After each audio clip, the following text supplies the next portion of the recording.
Hi guys, my name is Piotr Iwanicki.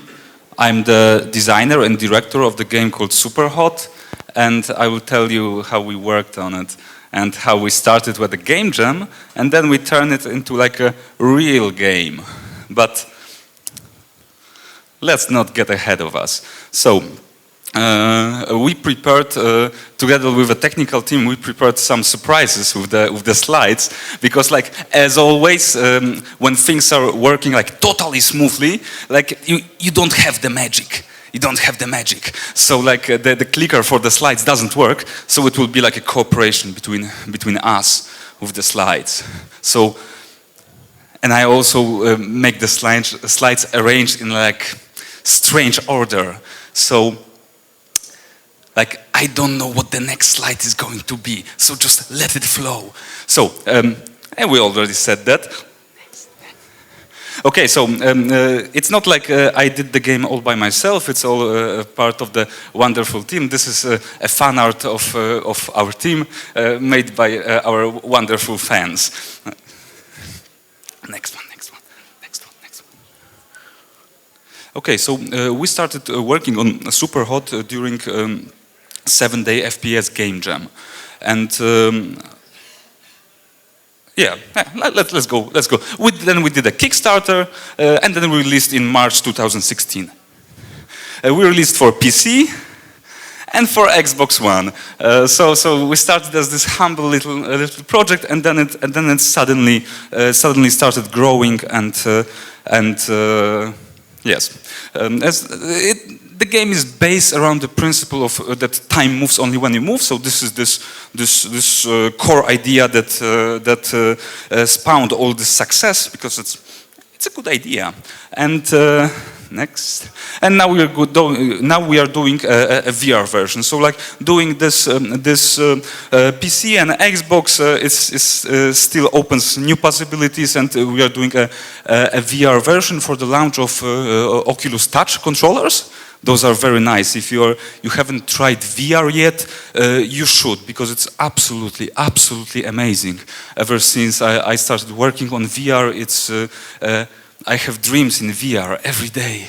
It's like I see my hands in dreams, and those hands are disconnected from my body. This is absolutely amazing. And to remind you, this is a trailer for the game. Oh, the streaming. It's like a stop-motion animation.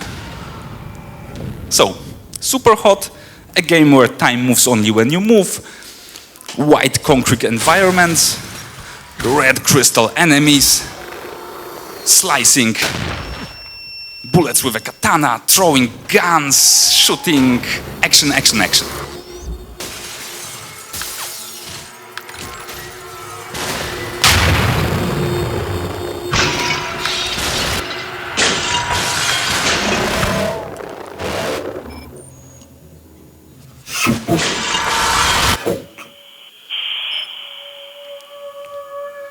And of course, constant repeating of SUPERHOT as a mantra.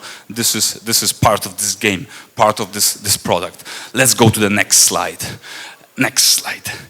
So I will tell you how like the topic is like turning a game jam success into a successful game. That's how I believe I submitted the talk. But please next slide. It's more about like how we turned our game jam success into a successful game, because we had a game jam success, right? And it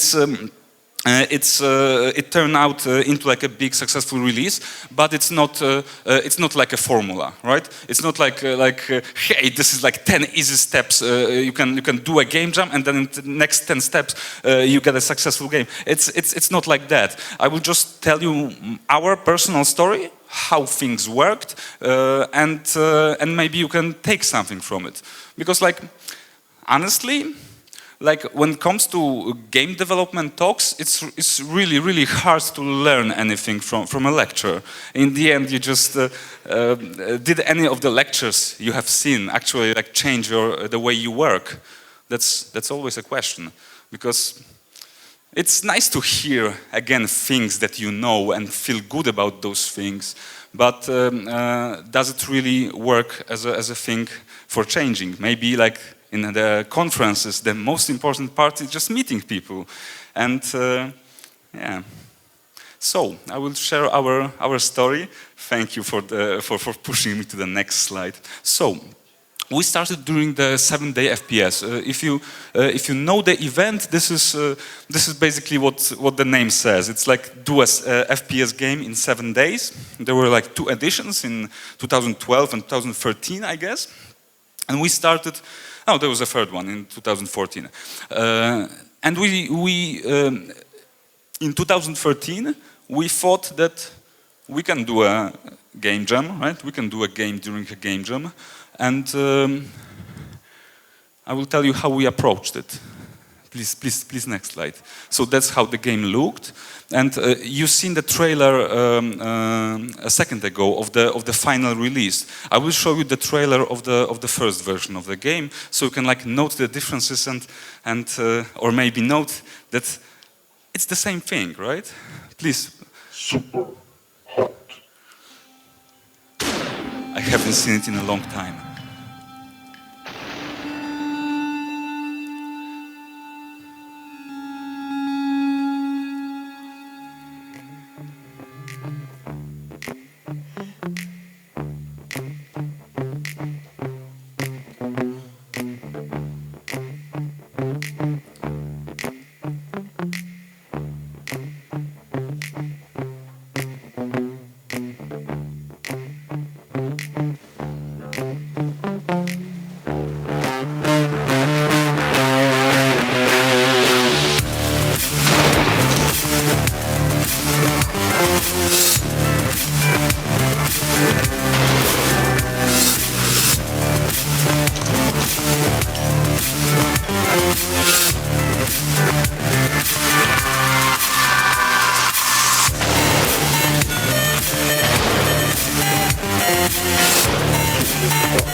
Yeah, it got old a bit, but I like the play now dropping. It's so tacky.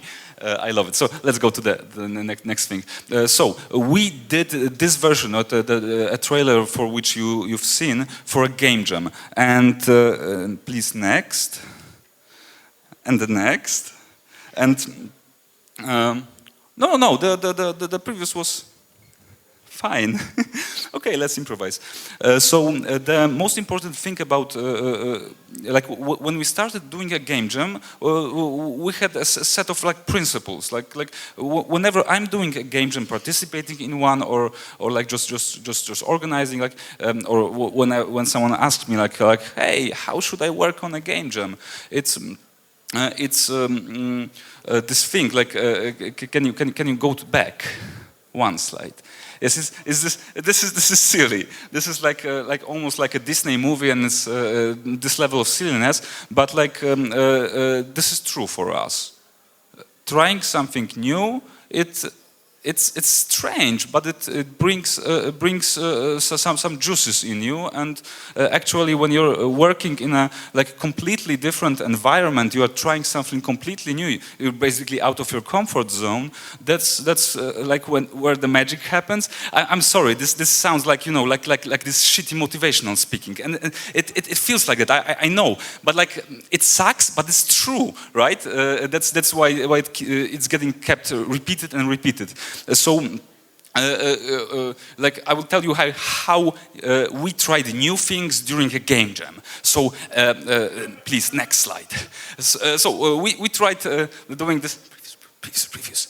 We tried doing this, of course, like this is like, we're doing a game where time moves only when you move. This is a good idea, but like it's not like we are trying to do just this one thing. It's also like, please next slide. Like for instance, when we were doing the 7-day FPS game jam, we didn't know Unity at all.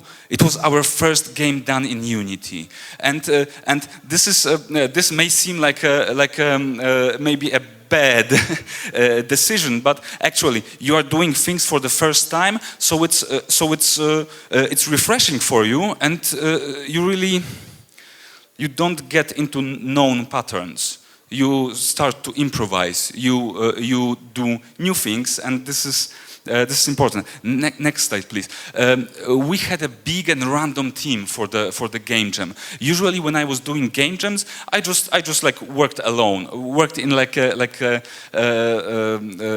tiny team. Like I was doing Flash games before, and I worked in tiny teams. When I was doing game jams before 7-day FPS and SUPERHOT, I was working mostly alone. But when we tried 7-day FPS, I thought, okay, let's try to do something different. Let's try to work a bit differently than usually. And we assembled like a huge team. Like it was like 10 people, like this kind of huge. It's not like 100 people.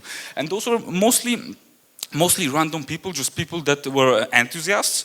Like we had 2 guys in the high school, from the high school that just wanted to help so much with the game, and this was almost like they were embarrassingly enthusiastic. And when I told them about 7-day FPS, they already got so excited. And then I thought, oh fuck, I don't want them. No guys, go. But actually, like I told them, this was smart. I told them, no, guys, like we don't have place for you. But if you will learn modeling, because we didn't have like a 3D artist for the 7-day FPS team. If you will learn like 3D modeling, then maybe you will you can stay, right? And I thought it was a brilliant way that they will just go away because they won't learn it. And suddenly they did. Like it was a surprise, because like one of the guys just learned Blender in a week, and then before the 7-day FPS, there was a bit of pre-production, right? He learned Blender in a week, and like I suddenly couldn't say no, because hey, let's use this guy. And in the end, all the 3D modeling done in the 7-day FPS version of the game, this was done by this one guy from high school, right? Also, like you have to say that the style of the game and the non-textured approach, like this also makes every like shitty my first model 3D graphics like fit into everything, but still it was his first 3D modeling, and it got into the final game, which is nice. Please next slide. Yeah, the graphical style. I was telling about trying new things, and the graphical style, it's not so novel, right? But we treated it as something that solves the problems, right? We don't have a 2D artist to do textures, right? So we either like do shitty texturing, or we try to do. We try to figure out why having no textures is better than this, right? We couldn't do character art, right? So we figured out how to make a style where the character art doesn't matter. Actually, all the humanoids in the game, those are from Make Human. It's like this generator for humanoid models, and all the guys are naked, but you just cannot see this. Yes, Make Human models, those generated models, they look ugly as fuck. But if you apply the red graphics to them, suddenly it's a style, right? And and many of the decisions from when we were doing a prototype version of SUPERHOT, those were made like that. It's something between choosing a style and being forced into a style. This is this thing. Please, next slide. Yes. we had this idea of having those text on the full screen. Right? Just talking to the player like this crazy mind control, like kill them all, the deal is off, super hot, things like that, right? And it's also like I haven't seen this in a game, and so that's why we did it, right? Whenever you are doing new things, it's always you will very easily find a reason why you shouldn't do it, why it sucks. And I've heard a lot of reasons why putting the text on the full screen sucks. One of the reasons is like, this is a bad communication. Like, people cannot read this text. It sucks. We shouldn't do it like that. We should do a speech bubble, something like that. But in the end, like, wow, like those are things that like I haven't seen in a game, and this is some kind of quality, right? You haven't seen it, it's new, you cannot compare it to other things you've seen, right? Mostly. That helps the game, right? This makes it hard to compare to other games. Please, next slide. There's like in the prototype version of SUPERHOT, there is like a video of me talking to the player. Right, in this creepy voice overlaid on the main game, and I say something like, "Yes, now you have to jump out of the window. You've been a good boy," things like that, right? So it's so basically the storyline of prototype version of SUPERHOT was always random levels, like tutorial, random level, and then a story ending which says it was part of the plan all along, right? It's simple. It's not too refined, right? But it's something that really works. And like this video of me, like when we are doing it, like it felt like many guys in the team when we were doing the prototype of SUPERHOT were saying, no. That sucks. That's a bit creepy. Like you don't do these things in games, right? You don't act like that. This is not like a theater or a thing like that. This is video games. You don't film yourself. It's not how it's done. And it's silly, but people, when you are working on anything, and I'm sure that you've met it, it's hard to push ideas that are not that are a bit out of the box, right? It's hard to push for them because there is like a natural resistance of saying maybe we shouldn't try that. Maybe we should keep the game normal, right? Let's not get too cocky. Let's do it like just a good normal video game, right? And when we are doing SUPERHOT, it's always, whenever we recognize this feeling that, hey, we should do it normally, this is too edgy, instead of pushing back, we pushed forward to make it like a bit more edgy, a bit more strange that it should be. Please, next slide. Yes, and the same thing with this constant repeating of SUPERHOT.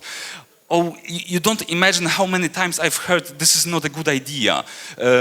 Like when I pitched the game for the first time to one of my colleagues, to Kuba, like I'm pointing to Tomek, also from our team, because he knows who Kuba is, not that Kuba is here, it's Tomek. So when I was first pitching idea to one of the programmers in the final team, it was like, he said, the idea of time moves only when you move is good, but we will change the title, right? It doesn't sound like a game title, and it's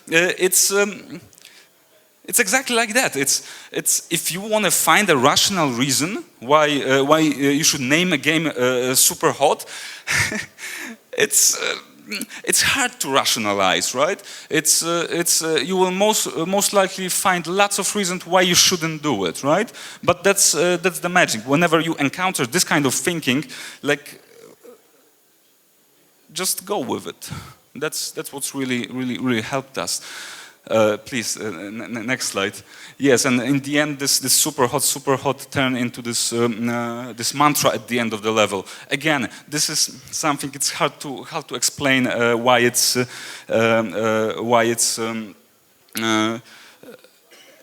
it's hard to explain why it's cool until you see it. It's just like a very strange idea at first. Let's go next, because we don't have much time apparently. Next, I don't know what. Yes, and risking failing miserably. This is important for us.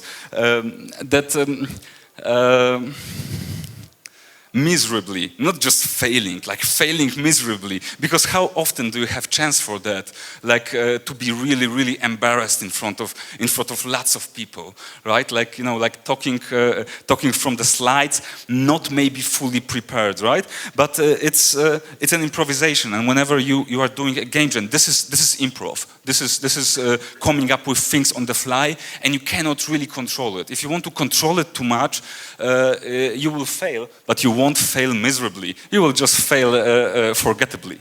And like failing miserably is something really exceptional. It doesn't happen too often. Let's go further. Yeah, I told about it. Like, don't think like that. People are resistant to it because they, of course, nobody wants to fail, right? But people often play safe when they are doing games, very safe, and it's a natural resistance to doing like strange new things, and you should be careful about it, because it's not like. We encountered it also, right? Many ideas in SUPERHOT felt exactly like that. This is too strange. You shouldn't do it. This is no. People don't act like that. People don't do games like that. Like remember about it. Please next. This is the same. Like. Yeah, I cannot do it. Like, I don't want to do it. It feels bad. Like, people think, people say things like that. Just forget about it. Please next. Yes, and what really always like led us as this lantern is that if you fuck up, like. Nobody really cares, right? Because if something, people will want to see more of it. If it's like an epic fuck up, right? If it's just a normal fuck up, people normally forget, and it's just in your mind. You feel bad about yourself, but in the end, like nobody cares. There's this great talk. Go slow. Okay. I just got a strange message that I should go slow. I will. Okay, I will. Okay, so we don't have to hurry. Yeah. There is this... back when Nintendo Wii was released, there was this talk about... the guy was named Chris Hacker, and he gave a tiny talk about Nintendo Wii having no chance of success, that it's totally sucky console, that nobody will like it, and and he said that it's basically two GameCubes duct taped together, right?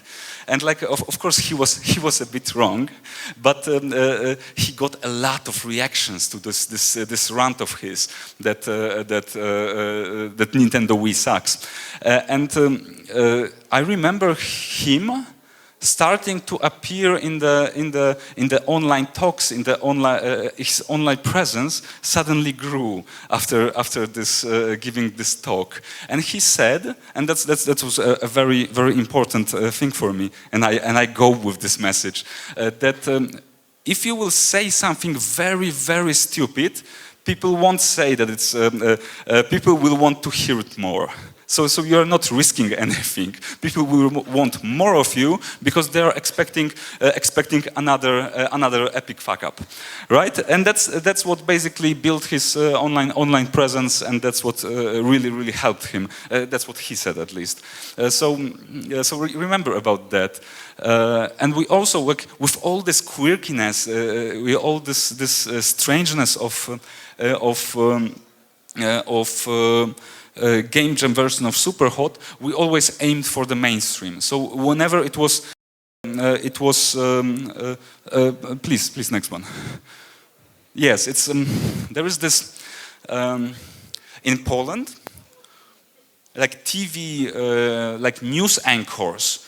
Those are like important people because they get the message to the people. So whenever there is a video of a news anchor doing like swearing on the live television or like a recording, this is like a big news because suddenly this figure of authority suddenly it gets debunked as a normal person, right? So there was this story of an epic fuck up in Poland, where the like a famous news anchor was swearing on the recording during the preparing for the recording of a news program, right? And it was like a famous viral video, but what struck me in this video was this phrase, because he wasn't just swearing on live TV. He was swearing because he wanted people to understand. They were showing kind of like a map on the television, and the map like you couldn't understand this. Those poor people watching this TV, how are they going to understand that? And this is a phrase that I'm quoting often to when we work on a game. Like how those poor people are going to understand that. Like even the most simple things you imagine, the things are simple, those are hard to communicate. That's why we always like aimed for the very simple controls, very like streamlined gameplay, something that you can grasp in intuitively grasp in one moment. That was always important for us because how those poor people are going to understand that? Please, next one, and next one, and next one. This is pacing. This is pacing, I guess. Next one. So. I was talking mostly about the game jam version of SUPERHOT, but the secret and the twist is that we worked in exactly the same way during the full production. Please, this philosophy stayed with us, and like of course there was pressure, right? But that now people have expectations. Now people backed the Kickstarter, right? So there is no backing off. You have to do it. So how do you react to that? It's simple. It's the same thing as we did previously. It's risking failing miserably because that shouldn't change a thing. It's always when we considered like, hey, now people are waiting for the game. We cannot be so crazy as before. Fuck this! You can, you should. People are expecting that, and that was something that led us, please, for further. And we just focused on the work. You just sit and you work, you experiment, and you treat it like a big game jam all the time. Next, please. And you focus. Yeah, of course, you focus, because. It's really hard to focus when you're doing Kickstarter. There's always lots of things around the game to be done, and you think that doing those things is important, right? There's a lot of possibilities to, hey, you can go out to this festival, that festival, you can do all those things. But focusing on the work was always something that led us. Please, next one. Now I told you that nobody cares that you fuck up, but now, like after the Kickstarter, after the things, we have just 1 minute. Like now, community cares, and like community is a hugely important thing for us. But in the end, they don't want you to play safe. And that's what led us. You need to be bold and do strange things. Please, next one. And now, like quality, right? You need quality in the game. And please, next one. And we go back to trying something new. It's all the same thing because please, next. It's like the distinction between better versus different. You can put like amounts of polish to your game, but in the end, it's the different things that it's easier to get quality like an illusion of quality maybe. But it's a strange thing about quality, because illusion of quality is also like a quality. Please, next one. It's like, you know, it's we don't have like more refined graphics than all those, excuse me, but generic FPS games. We're not like technically better than them, right? It's not like more work put into our game, but it stands out, right? And this is what I call this is quality, or maybe illusion of quality, but it's the same thing, I guess. Let's go to the next one. Yeah, like, different is better than better because it's different. It's hard to explain that. Let's go further. Let's go further. And we cut corners, of course we do. Yeah, let's go further. That's something that I repeat often. It's like, it doesn't matter how a thing is done, it's like that it's done, right? The pure thought of a thing being there is more important than the exact quality of it. It's like, let's go further. And also, like, doing things differently is easier than doing it better. It's like the thing I show you with the comparison of FPS screenshots. I know that we don't have time right now, and I grossly underestimated, like underestimated the time I have here. So I will go to the final things. Can you please go further to the slide with the cosmos? Yeah, this is our example of doing things like different, and it's easier than doing like a real menu system. And like we are doing like it's like hacking around doing a menu system. At the same time, you do something that people actually see. I think SUPERHOT is one of the few games that where anyone noticed that, wow, there's a cool menu. Have you ever heard a phrase like that? But yeah, now people said, hey, this is a cool menu system. And I believe it's actually easier. It was actually easier to do this menu system, this quirky, strange DOS-style thing, than to do a real menu system. We had some hacks around marketing. Please further.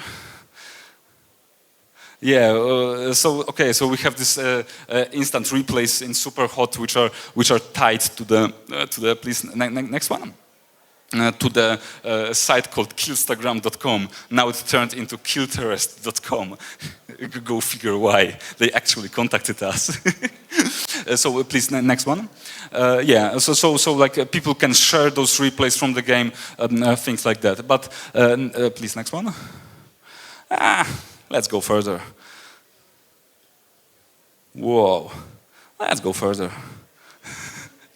So, as we are approaching to the end, it's the Cosmos slide. This is slide.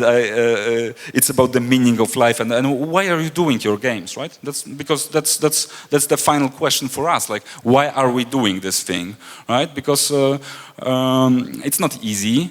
It can earn you money, but that's probably not the best way to earn money. There are probably easier ways to earn money, but you chose it for some reason. And next slide, please.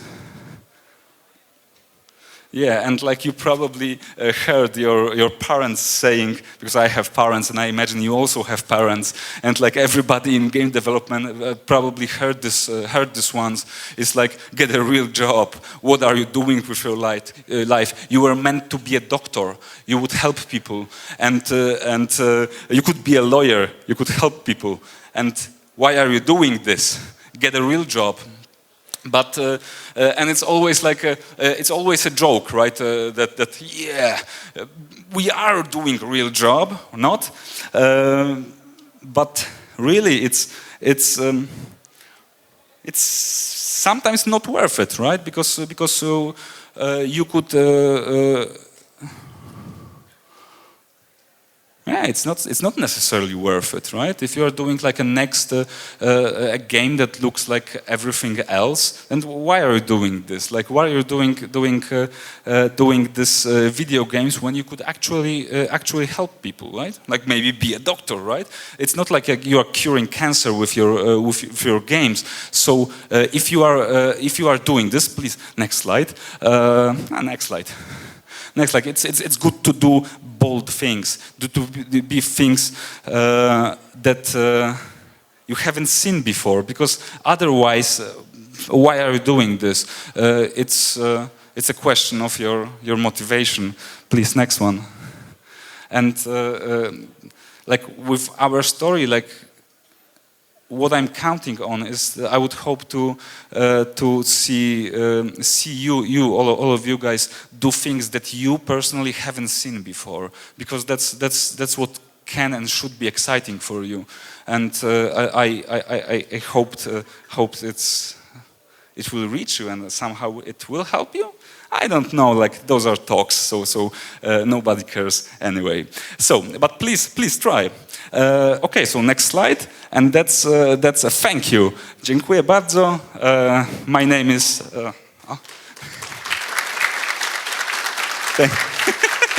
The lights. Okay, so thank you very much. And if you have any questions, then We have about 10 minutes to ask questions. you told me that we don't have time, and I was running fast. This was good material. I could like spin this off. Okay, but please do. I will gladly answer all of your questions now. Don't forget the Pokeballs. Yes.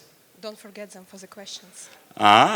They told me I Thank should you. like choose you. Oh, it's awesome.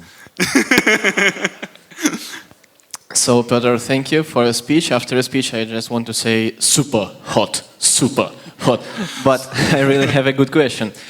A lot of new mechanics, a lot of new style. And do you have any new ideas for SUPERHOT 2? We are doing VR version of SUPERHOT, and there's a lot of new things there. I hope it will surprise you guys when you see it. There's a lot of good there. We have some ideas for the DLC for SUPERHOT, with procedural levels, with something that can be replayed a lot, which is something that like it's the main problem of SUPERHOT as it is right now. And we have like a working prototype right now of a mobile version, which is like a redesigned game, and it opens a lot of like possibilities that like were hard to execute in the normal version of SUPERHOT. So it's nice, I guess. But we don't have like a direct sequel. It's not yet this time. We are not ready. What VR platforms? What VR platforms?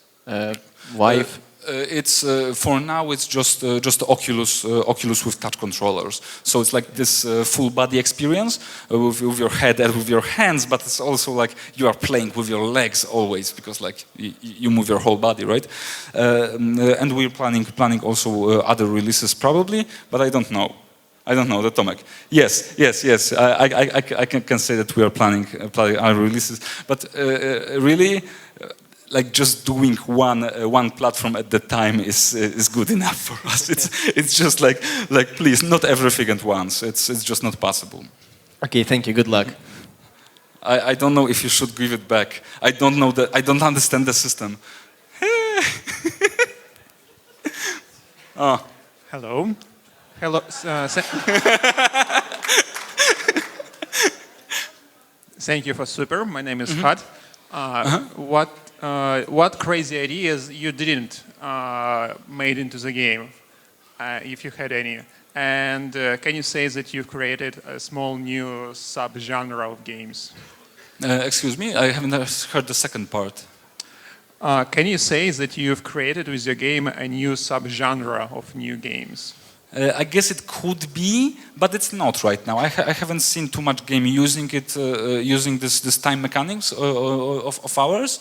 and I would love to see more because it's basically like a turn-based game without the turns, which is like has great possibilities like to basically slap on anything, and it works and makes like the very like old experiences suddenly become fresh again, which is nice. With the crazy ideas, I don't remember right now, really, because all the crazy ideas we had, we tried to put in. Sometimes the crazy ideas just didn't work, and then when they didn't work, we forgot them. Right? They are written down somewhere, but it's not like we missed them because they didn't work out. We would love to do some things with rewinding time, starting levels from the middle, like an actual middle. So you play the game, you take a snapshot, and then a player can start from this moment. And this would allow us to stage a bit more refined moments in the game, like things like that. And we didn't do them because it's technically a huge hassle to slap it on later in development, right? So these are the things we miss. The things we missed the most are the things that we basically blocked ourselves from doing by maybe being a bit too enthusiastic at the beginning and not making the code expandable enough. There's a lot of hacks in SUPERHOT, and it's like a lot of legacy code right now, which is a hassle to work with. So most of I hope I answered your questions. Like the ideas that we didn't do were mostly like blocked by the technicalities of it, which happens. Yes. Again. Another guy was again, yeah. But nevertheless, who talks? Let me talk. Let me ask you the question, Piotr. Hey. I don't see your. I hear your voice, but. Artem Vidlunya. Actually, I have another question here. So you made a great job. Of course, we have to all be passionate and love our games. Yeah. So to make it, you made it through the gems. I just checked the Steam Spy. You really sold 2,700 yes. copies. Yeah, for $24. Yeah, that's big success. A lot of people, I believe, in this room really dreaming about that. We also checked on the Steam Spies mostly. But what I really wanted to ask is, except that you do something different. Yeah, so we all love to do something different. Yeah, so because we're indie game developers. What was your secret about marketing? How you did this game? What was it? Was it just how you brought it to the final people who bought it? How you made those owners the owners of your game? You know what I mean? So because to make just a game, there are a lot of games like that. It was because only that your game is different, or you did something else. I mean, if you ask, as example, Alex, yes, he always talks about the Twitch, yeah, so about some different approaches, how he does it. But what was your secret of marketing of this game? Okay, so it's marketing, right? So it's the most important thing is the game should be easy to talk about, right? And all the things I was like mentioning in the talk, like, okay, this game has a bit stranger graphics. This has like a strange title. SUPERHOT, this doesn't sound like a title of the game.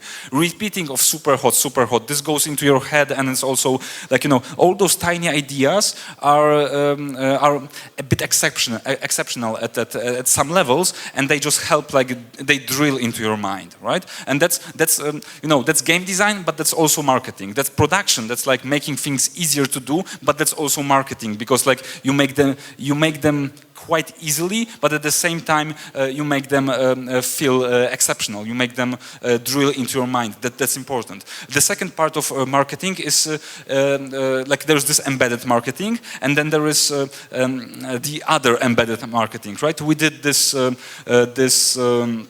Killstagram thing. So whenever you play a game, you can export basically a GIF to the and publish it on Twitter very easily. That's what we discovered when we were doing the first version of the game, the Game Jam game. It was quite popular through GIFs. Like the best popularity for the game came from Reddit. Somebody posting like a short GIF from the game, and basically people went nuts. Hey, what is this game? I need to play it, right? And that's marketing, right? So we try to embed it inside the game with the Killstagram feature, and then there is of course the streamers, the YouTubers, the people talking about the game. We didn't do like a specific reach to YouTubers and Twitch players, but they just found the game.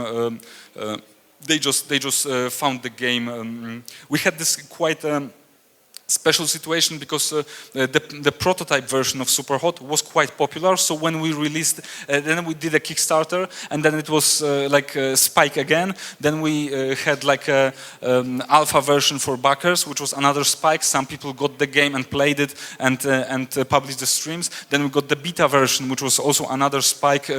Some of the, like PewDiePie was a backer of ours on Kickstarter, and he did a stream of the beta version of the game, right? So we didn't do explicit reach with the main game, but the first free prototype we released back in 2013. That's what gave us main exposure and helped us on and on with the next releases. So those are like those three types of like marketing action. So there's this like game design. It's like game design is marketing because that's like hooking the players, right? There is this embedded marketing with the Killstagram, and there is just normal PR, right? We also do it. Like we send press releases through the PR agency just to reach the press. We did some. We are on Xbox with Microsoft, so we did some trade shows. But from what we've seen, and like trade shows wasn't like a big spike for our awareness or for the popularity of the game, right? So it's I believe it's mostly the embedded marketing and the popularity generated from the first prototype that really pushed us through this marketing wise. I hope I answered you, but of course it's like a long topic. Yes. Yes. I'm sorry, we don't really have time, but here's one last question. I hope you can answer it like really shortly because you can. Oh no! Hello. Oh no! Yeah, that's. Have Pokeballs. No. Excuse me, but they say me that he has a question. I will gladly talk with you after that. I'm sorry. You can ask the question after the session. Hello. Pokeball. You received $200,000 from Kickstarter. Yes. How the hell did you spend this money? Yes, we did.